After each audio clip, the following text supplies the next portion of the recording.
everybody, welcome to FoundFlix. Back in September, I had the opportunity to chat with filmmaking duo Justin Benson and Aaron Moorhead. They surprisingly saw and liked my video I did covering their latest film, The Endless. And as a huge fan of their work, I was super excited to get a chance to sit down with them and ask them some questions. Our conversation covers a wide range of topics, including each of their 3 films, but focusing on The Endless and delving into their creative process, as well as how the duo first met and went on to make their first film, Resolution. So check out the interview. Thanks to Justin and Aaron for chatting with me. And sorry about my crappy audio, I didn't have enough mics for all of us. Enjoy. First of all, thanks so much for letting me talk to you guys. I'm a huge fan, so even it's awesome just to meet you. Good to talk to you guys. Thank you for talking to us. We watched the video you did for The Endless on YouTube, and if someone asked us to describe everything you described, this isn't a joke. Yeah. I won't answer for you. I literally would not be able to. And it's all correct. I'm not saying it's not there. I can't. How correct I was. You have a better, deeper interpretation of the movie than ourselves. Oh. Yeah, that's not completely,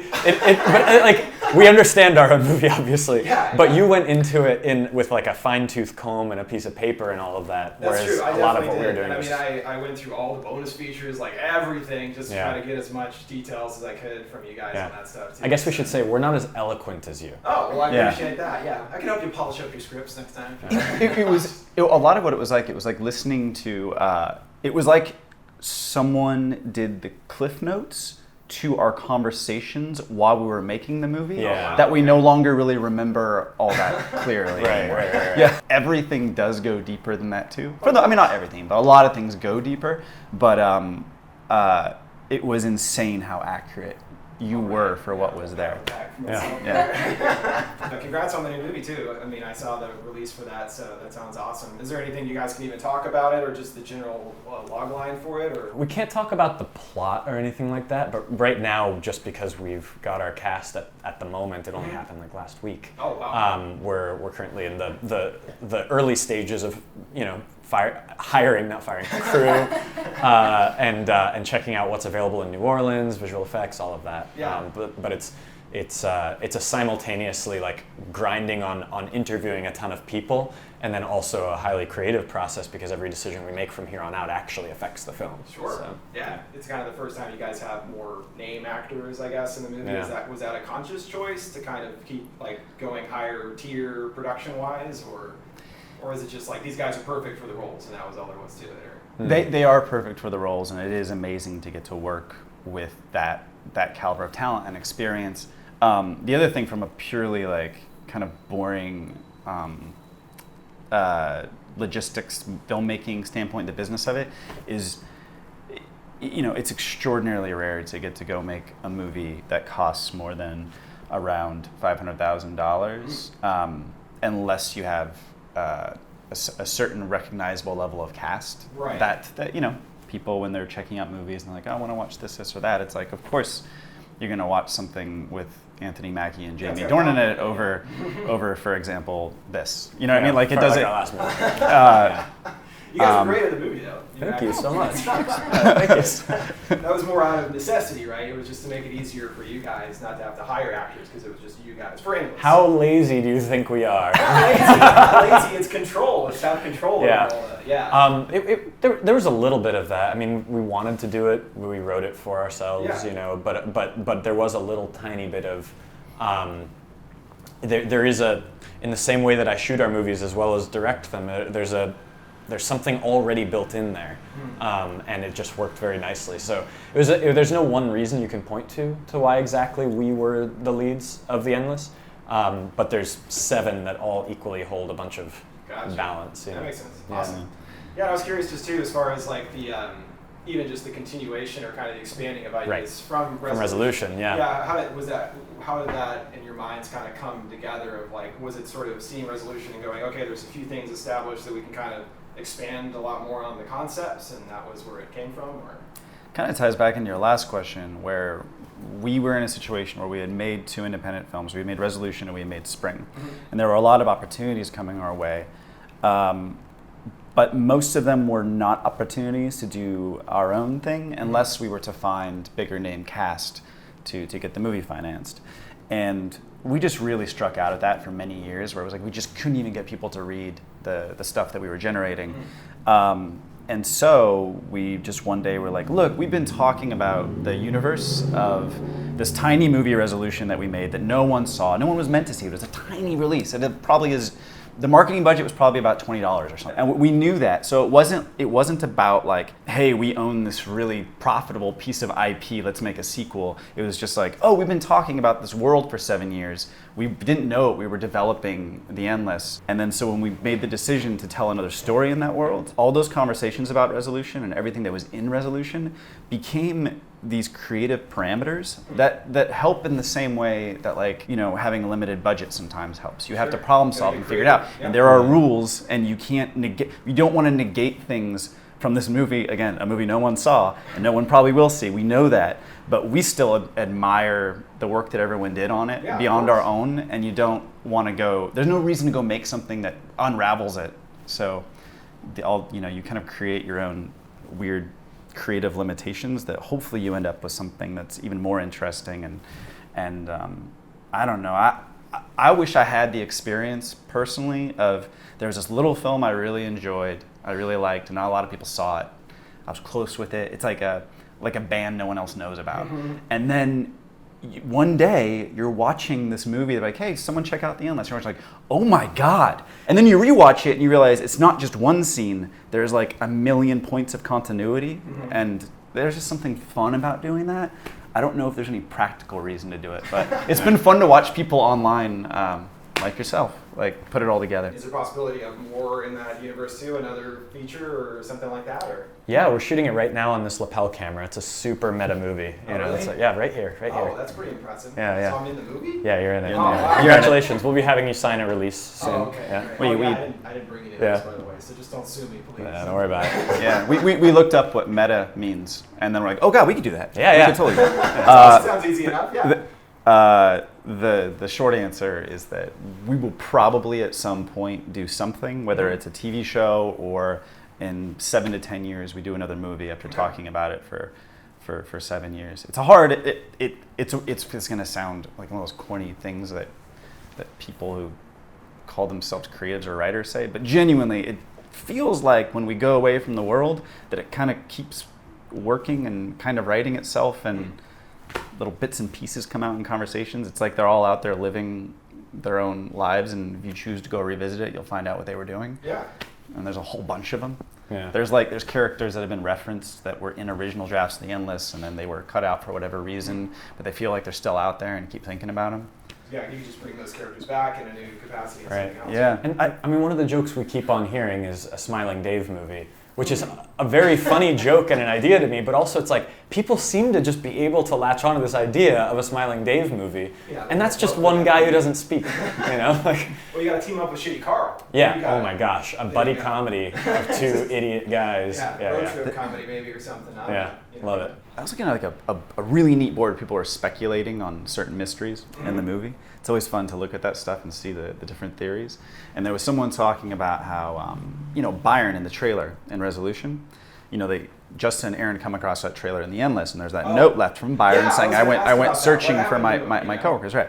So I'm reading on this board about theories about that. The assumption was, they're like, oh, he must have escaped then. And it's like, no, I don't think there's information for that. But that's fine, that's a fine theory. But then there was this other part of my brain that was like, what are you talking about he escaped? I mean, his associates who he came there researching with, they're clearly out in their loop nearby. And then I realized, like, oh yeah, no one knows that scene that was cut from The Endless, and it doesn't matter in The Endless. It's not necessary information, but it's just funny in your own head how it's like, oh, of course it's not, because these other people are out there in the world and he's trying to find them. Yeah. Well, aren't they mentioned in Resolution? Yeah. Okay. And there used to be a whole like almost 10-page long scene where instead of Aaron stumbling on that guy in the tent in the 5-second repeating loop, he actually met them. And one was this completely, it was the only character that we'd written that had completely lost their mind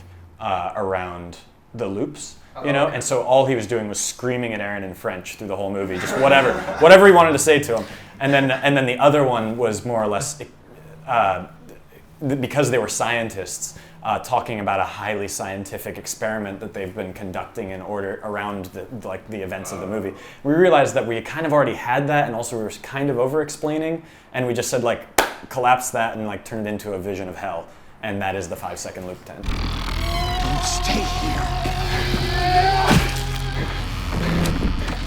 You can't help. Just leave before. You guys aren't or weren't like big horror fanatics, right? Or because I remember at least in the special features you mentioned Adam Wingard, who's got this like encyclopedia knowledge of 80s horror movies and stuff like that. So where does that inspiration come from for your kind of style and the Man, it's a really interesting question. Because I do know. I'm aware that like for Adam Wingard, for example, does have this amazing knowledge of horror films, and don't know him personally, met him a couple times, but have like seen him speak at Q&As, and he does have a lot of reference points that we don't have. We try to in the process of when we're making our films, what we try to do is if something feels too familiar, then we try to just throw it out and be like, we've got to come up with something more unique. Now that said, we are how many years into the art of filmmaking, and there's been a lot made, and no matter what, you're always gonna probably land on, not always, but oftentimes you're gonna do something someone else did. I know that like things for like our sound design, we'll typically, from Resolution on, we always kind of use No Country for Old Men as this sort of like reference point for us. If we're hitting that and that feel, then we're doing pretty good. Yeah, that's a good. Not that we have, but like, but like we try. Yeah. And then with the horse stuff, I think that it's there's an amazing thrill in being scared. That's an amazing roller coaster ride. That if you can do it, that doesn't cost anything. So when you're working with limited means in independent film, that can be a great way to like, okay, you can't get Tom Cruise, but if you can give people that roller coaster ride, then you're doing great. And there's something really, how fun is it when you find a movie or a TV show that actually scares you? That's true. And I'm not talking about like just a jump scare, I'm not talking about just violence, I'm talking about, no, you're actually like really scared. And I think that's the intent, that's the hope, that's the very small target we're trying to hit. And it's more about that than trying to hit the reference point of another horror film. Sure. Horror is such a broad thing. A horror can be a comedy. A horror can be a slasher, which is to some people actually a comedy because it's like fun. You get a giggle, you have some beers, and you watch the funny violence happen. In my opinion, most like non-horror fans, when you hear the phrase like I don't like horror movies, what they actually mean is I don't like slashers.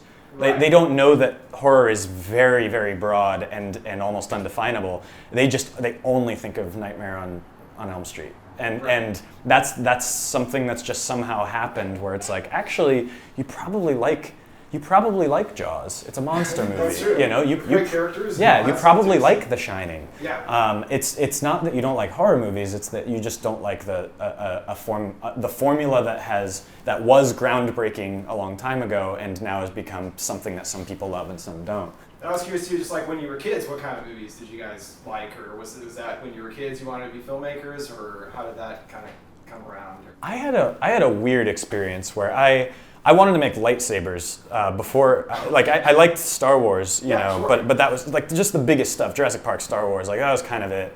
And but weirdly enough, when most people go home and would watch a movie, I would just go and like play around with my video camera.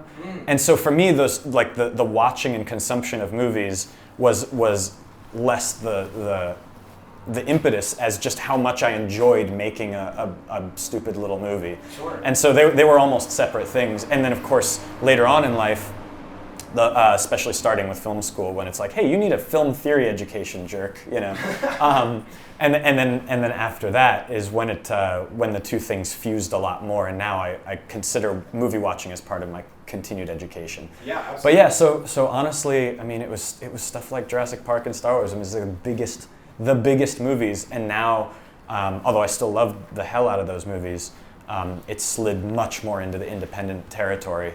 I grew up around like Southern California counterculture in the 90s. Okay. And so you don't really, you're not exposed to a lot of like mainstream pop culture in that when you're like surfing and skateboarding and snowboarding and stuff like that. And so the earliest films that inspired me to become a filmmaker it was more stuff like Richard Linklater movies, or like even like something like Pulp Fiction, where the sort of magic in the movie is in the spoken language of it, because I understood how that could be done. Whereas when I saw stuff like Jurassic Park, I was just like, well, that is something I'm clearly not smart enough or skilled enough to be able to do ever. And so yeah, it was that. And it was also like stuff like Texas Chainsaw Massacre, where you watch it and like it's sort of like film school in a way, where you can sort of understand how most things are done, but it makes you feel such strong emotions, in this case of fear. And there was something really, really attractive about that. Not to say it's easy to make any of those movies, but from a teenager's brain standpoint, it seemed like an ambition. Like if I worked really hard, I like might be able to do that. Whereas with like, again, making a dinosaur, it's like, well, if I worked really hard, I would just be a failure. I'd never make a dinosaur.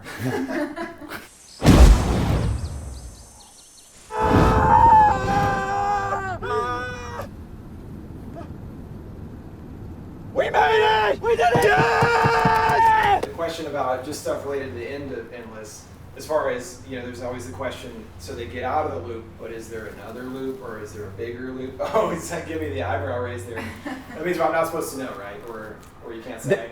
There are, what's a good answer? There are most certainly more loops than are featured in the movie. Okay. For sure. For sure. Yeah. That is for sure. Now, the precise answer to the very end of the movie, we very sincerely know it, and all the answers are there, but we'll never probably publicly tell anyone. Yeah. Unless, if someone gave us a lot of money, we'd probably do it. Or just like one drink of whiskey. Or like a whiskey. Another question for the Endless too, with Mike's wife, she seems okay, but where does she go? Actually, I think we can say, I safely think she escapes the loop. Okay. I think she never gets trapped in the first place. Okay, yeah, that's kind of... Because she never actually was in it. She was just it confuses you, they get you lost, it affects your memory and all of that. Yeah. But I think she had not a happy ending, but at least not stuck in the loop. Not doomed. Yeah. She's still looking for Mike. Yeah. Okay. She's still looking for Mike. Yeah. But she could come back another day. But just how you guys met, I'd be interested to hear that, and then like kind of how that came from you guys meeting into the production of Resolution, I guess. I had actually sort of quit filmmaking. Not quit filmmaking. I was still filmmaking, but I'd sort of given up on the idea that I could make a living at it. And so I had started to go to medical school, and I'd done all my medical school prerequisites, and taken the MCAT and done well enough to get accepted, but I had a year off before it would start. And so I just thought I'll just spend that year, I'll go back to LA, and I'll spend that year just doing a whole bunch of internships.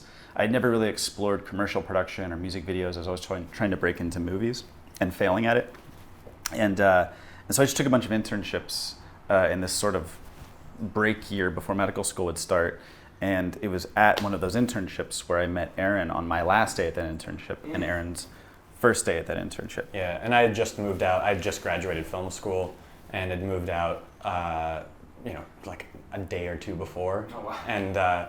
And just kind of like walked in thinking I was going to be Ridley Scott's protege. Little did I know, I didn't know how any of this worked. Little did I know he owns like 4 companies, and I was an intern, not an assistant or a protege. One of like 13 interns at one of his commercial companies. So I never even like met the man. But I like showed up in like a suit. He was around. He was dressed as Robin Hood. It was around the time. Really. Yeah. Thank you. But I had just no idea what that actually was going to be like, and I walk into the lobby where they hold up all the interns to move papers around, not learn from Ridley Scott how to make movies, and Justin's there, wearing an old dirty white beater and smoking a large cigar. And he puts it out on my forehead. He goes, "Listen, kid, let me show you the ropes. Let me tell you how it's really going to be. This is my last day. I'm getting out of here." But no, we just sat down. He was dressed like a total dweeb like today. It wasn't a cigar. It was a Virginia Slim. Yeah, it was black and mild. And he just kind of like told me what it was really going to be like, and I was like, okay. And and then we exchanged info because he was like, "I'm a writer director," and I said, "Oh, I'm a director DP." And then we just started working together because I think one day you were doing a spec commercial and like your DP fell out or something like that. And so I just popped in, helped out, and then we realized that our relationship wasn't like, pretty quickly, that it wasn't like director DP, it was a very like feeding off of each other thing. And so then we went off and did Resolution together. Which this is probably obvious because if you've seen Resolution, it's a very, very small movie. But that was a movie where we just literally saved up the money and wrote a script for that amount of money, then pulled a whole bunch of favors and got some really, really, really great collaborators and friends to go out into the woods with us and make a film. In the great tradition of American independent horror films. Some jerk. Okay, actually, here's a lesson. Don't believe anything you read on IMDb. Because some jerk put the budget of Resolution at $1 million. Oh, yeah. And I haven't seen $1 million in my life. So like it was like a few $1,000s, and it's just one of those things that like makes you watch Resolution and you're like, they spent $1 million? Why'd they spend $1 million on that? You know? Lobster at crap service every day, maybe. Yeah, that would have been great.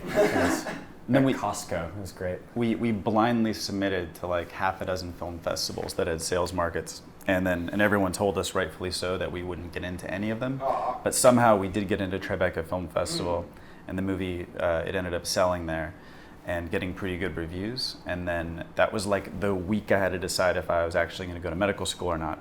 And because the movie had sold, we made back the money that we spent on it. And I was like, okay, cool. I'm making a living as a filmmaker now. Yeah. So why, like, that's a good step forward. Absolutely. So like keep going and keep trying. Yeah, but as soon as we don't, he's going back to med school. So it's just like every single year, it's like, please don't become a doctor.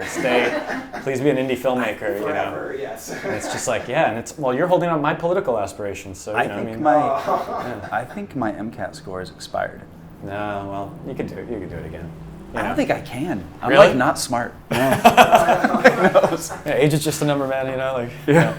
Again, we could keep asking more questions all day, but anyway, because she got stuff about spring to ask and everything too. That's her favorite. But One question about Spring. Let's do it real quick. Yeah. Well, I guess what was the inspiration for the creature, or like transformation? It's a really good question actually.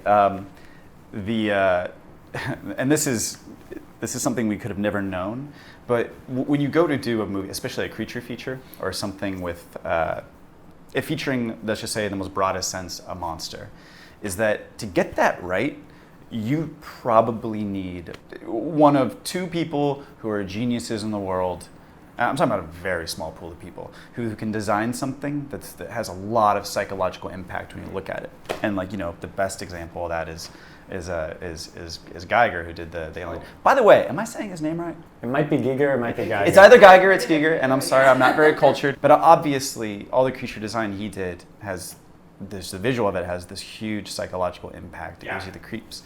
There's very, very, very few people that can do that. We stumbled upon, let's just say, an entity that can do that in the making of Spring, and it's Mother Nature. And here's the idea, is that the mythology of Louise was always that she was a sort of evolutionary Frankenstein, and that all of the things you've seen earlier that may have been a vampire, that may have been a werewolf, those are red herrings, and again, that ultimately she is this evolutionary Frankenstein. So when we were designing her transformations, and the main big one most people talk about when you see her, the big reveal, when we were designing that with the visual effects company, Frost Effects, what we literally did was we went online and we found a bunch of stuff from nature that made us give us a visceral response. So it was like Google albino squid tentacle, Google diseased pigeon, diseased pigeon, Google chimp with mange, all these things, and then we just sent them all those reference photos,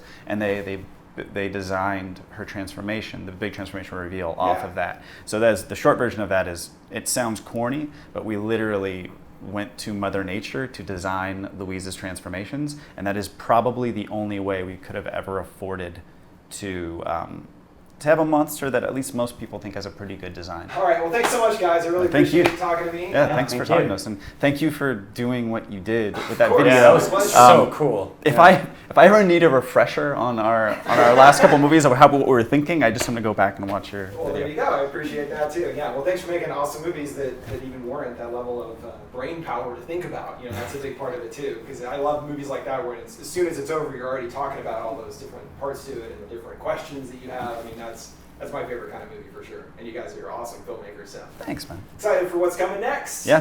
Thank you. Thanks, man. All right, guys, that'll wrap it up for my interview. Hope you enjoyed it. Thanks so much again to Justin and Aaron for taking the time to chat with me, and look forward to their upcoming film Synchronic, most likely coming out next year. You can watch The Endless right now on Netflix if you haven't seen it yet. And if you want to check out my Endless Explained video, click on the thing over there.